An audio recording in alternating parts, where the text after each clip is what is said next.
नमस्कार दोस्तों, कैसे हैं आप सब। उम्मीद करता हूं कि अच्छे होंगे, स्वस्थ होंगे। मैं हूं बालाजी। आप सभी का स्वागत है हमारे यूट्यूब चैनल बालाजी श्रीवास्तव में। अगर आप बीएड सेकेंड सेमेस्टर एग्ज़ाम की तैयारी कर रहे हैं तो यह वीडियो आपके लिए महत्वपूर्ण होने वाला है। इससे पहले यदि आप चैनल पर नए हैं तो चैनल को सब्सक्राइब करके बेल आइकन ऑन कर लीजिए, जिससे मेरा सभी वीडियो का नोटिफिकेशन मिल सके। तो अब बात करते हैं दोस्तों बीएड सेकेंड सेमेस्टर एग्जामिनेशन 2022 की। फर्स्ट पेपर समसामयिक भारतीय शिक्षा, कंटेम्पोररी इंडियन एजुकेशन और सेकेंड पेपर अधिगम आकलन असेसमेंट ऑफ लर्निंग। हम इसी वीडियो में फर्स्ट पेपर और सेकेंड पेपर का प्रश्न दिखाएंगे और बताएंगे कि कैसे कैसे प्रश्न एग्ज़ाम में पूछे जाते हैं। तो दोस्तों, जैसा कि आप देख रहे हैं, कुल 5 प्रश्नों के उत्तर दीजिए। 40 अंकों का लघु उत्तरीय प्रश्न अनिवार्य है और प्रत्येक इकाई से 15 अंकों का एक एक प्रश्न किया जाना है। समय आपको 3 घंटे का मिलेगा। पूर्णांक 100 रहेगा। लघु उत्तरीय प्रश्नों के उत्तर की अधिकतम सीमा 200 शब्द है तथा दीर्घ उत्तरीय प्रश्नों की अधिकतम सीमा 500 शब्द है। अब दोस्तों बात करते हैं लघु उत्तरीय प्रश्न। फर्स्ट में ए है शैक्षिक गुणवत्ता के आयाम, बी है मध्याह्न भोजन जिसको मिड डे मील योजना भी बोलते हैं, सी है राष्ट्रीय व्यावसायिक शिक्षा एवं प्रशिक्षण परिषद, चौथा है सर्व शिक्षा अभियान, पांचवा है यानी ई राष्ट्रीय मुक्त विद्यालय शिक्षा संस्थान के कार्य, एफ है राष्ट्रीय मूल्यांकन एवं प्रत्यायन परिषद, जी है राष्ट्रीय पाठ्यचर्या की रूपरेखा 2005 के निर्देशक सिद्धांत, एच है national institute of open schooling NIOS जिसको बोलते हैं, और आई है राष्ट्रीय शिक्षा नीति 1986 के अनुसार राष्ट्रीय शिक्षा व्यवस्था, जे है शिक्षा आयोग 1964। लघु उत्तरीय प्रश्नों में 10 प्रश्न दिए गए हैं, जिसमें से 10 प्रश्न करने होते हैं।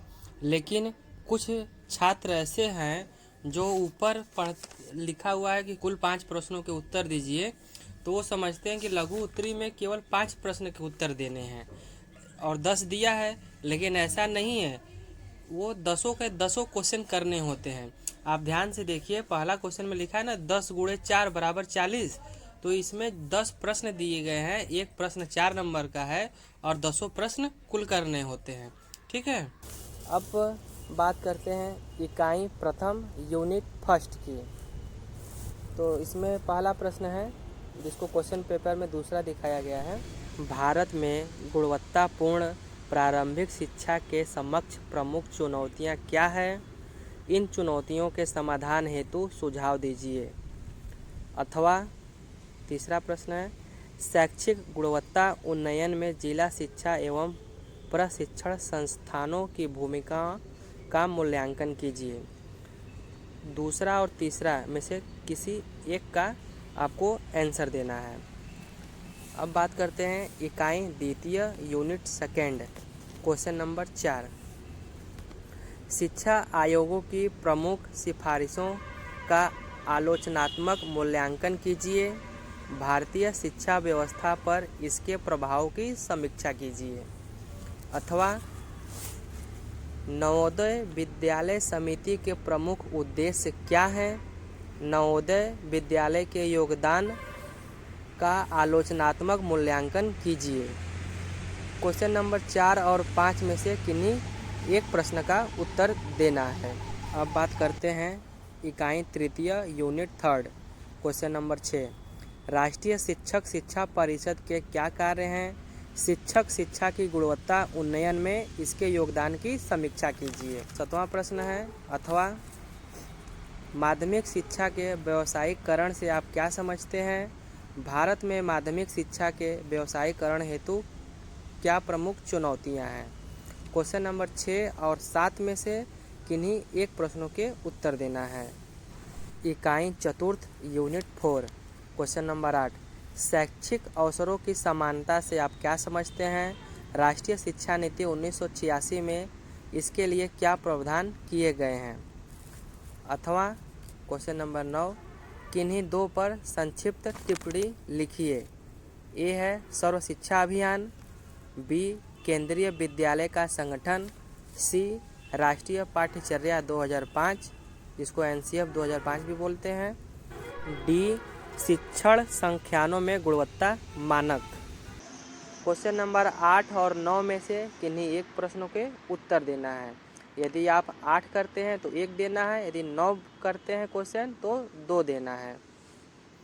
तो दोस्तों अब बात करते हैं बीएड द्वितीय सेमेस्टर परीक्षा 2022 द्वितीय प्रश्न पत्र अधिगम आकलन असेसमेंट ऑफ लर्निंग।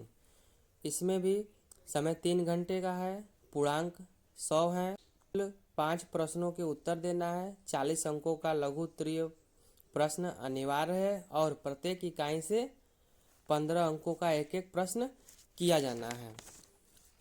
लघु उत्तरीय प्रश्नों की अधिकतम सीमा 200 शब्द तथा दीर्घ उत्तरीय प्रश्नों की अधिकतम सीमा 500 शब्द है। क्वेश्चन नंबर फर्स्ट, लघु उत्तरीय प्रश्न शॉर्ट आंसर। ए मापन के नामित स्तर एवं क्रमित स्तर में अंतर। क्वेश्चन नंबर बी, एक अच्छे परीक्षण की विशेषताएं। सी परीक्षण विश्वसनीयता को प्रभावित करने वाले कारक। डी मानक एवं मानदंड में अंतर। ई किसी एक प्रकरण पर 4 व्यवहार परक उद्देश्य लिखिए। एफ सतत एवं व्यापक मूल्यांकन का संप्रत्यय। जी अभिवृत्ति को परिभाषित कीजिए। एच सहसंबंध का अर्थ एवं प्रकार। आई निम्नलिखित आंकड़े से बहुलांक की गणना कीजिए। जे निम्नलिखित आंकड़े से मध्यांक की गणना कीजिए। इसमें भी 10 प्रश्न दिए गए हैं जिसमें से 10 के 10 प्रश्न करने होते हैं। अब बात करते हैं इकाई प्रथम यूनिट फर्स्ट की। दूसरा क्वेश्चन है इसमें, मापन आकलन एवं मूल्यांकन में अंतर स्पष्ट कीजिए तथा शिक्षा में इसका महत्व बताइए। अथवा क्वेश्चन नंबर 3, संरचनात्मक मूल्यांकन एवं योगात्मक मूल्यांकन की विशेषताओं की व्याख्या कीजिए। दोस्तों इकाई प्रथम से क्वेश्चन नंबर दूसरा और तीसरा में से किन्हीं एक का आपको उत्तर देना है। इकाई द्वितीय यूनिट सेकेंड क्वेश्चन नंबर 4, परीक्षण वैधता से आप क्या समझते हैं? वैधता का निर्धारण कैसे करते हैं?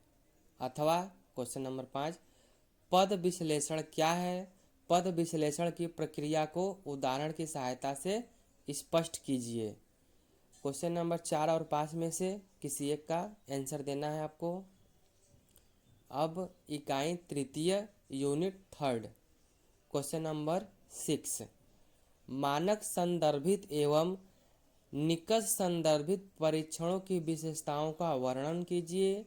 अथवा क्वेश्चन नंबर 7, व्यक्तित्व मापन विधियों का वर्णन कीजिए। क्वेश्चन नंबर 6 और 7 में से आपको किसी एक क्वेश्चन का आंसर देना है। अब बात करते हैं दोस्तों इकाई चतुर्थ यूनिट 4 की। क्वेश्चन नंबर 8, निम्नलिखित आंकड़ों से मध्यमान एवं प्रमाणित विचलन की गणना कीजिए। जैसा कि दोस्तों आप देख पा रहे होंगे क्वेश्चन पेपर में एक तरफ वर्गांतर दिया हुआ है और दूसरे तरफ आवृत्ति। तो इसमें नंबरिंग दिया है 60, 64, 55, 59, 50, 54, फिर आवृत्ति में 1, 2, 6। इसको आप लोग देख लीजिएगा। और अथवा में क्वेश्चन नंबर 9 है, निम्नलिखित में से किन्हीं दो का उत्तर दीजिए। इसमें ए है आंकड़ों के बिंदु रेखीय प्रदर्शन का महत्व।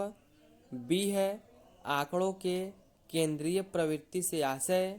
सी शतांश एवं शतांशीय अनुस्थिति से तात्पर्य एवं महत्व।